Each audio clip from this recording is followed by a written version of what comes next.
17-year-old Thomas Nazario was taking part in a month-long mountaineering course in Alaska. He, along with 10 other students and 3 instructors, had spent the past 26 days hiking up several peaks. And now they were taking a break.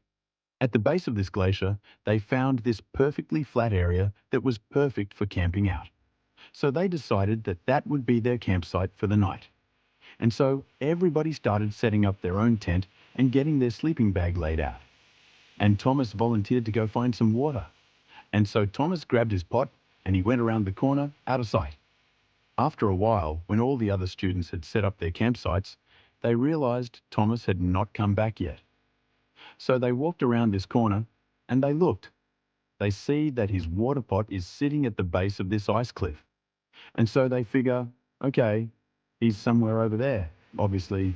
And so they start walking up towards the base of the ice cliff, still yelling his name, and he's not yelling back. And they get about 3/4 of the way to this ice wall when one of the other students yells, "Stop!"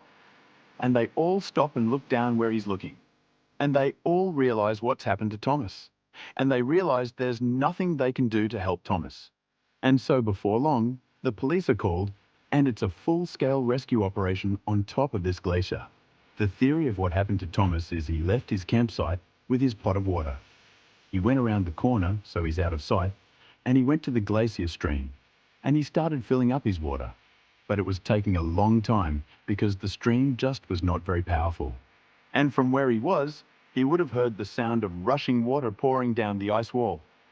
And so he would have walked over to the base of this ice cliff and put his jug out to get water. And as soon as he was right up against it, he would have slipped down into the ice. Because at the base of this ice wall was something called a moulin, which is a hole in the glacier caused by water runoff percolating down through a crack. And over the years, they can get pretty deep.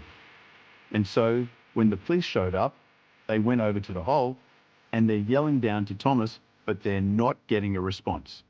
So the police went to a fiber optic cable that had a camera at the end of it, and they began lowering that down into this hole. So down it went, deeper and deeper.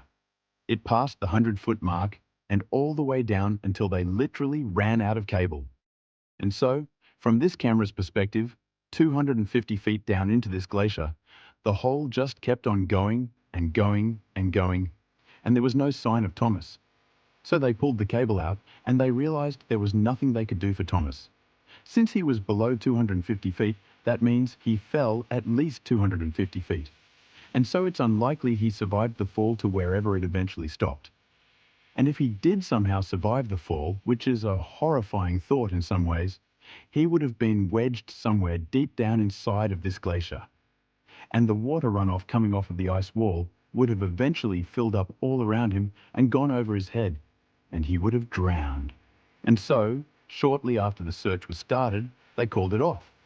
There really was nothing they could do. And unfortunately, his body was never recovered.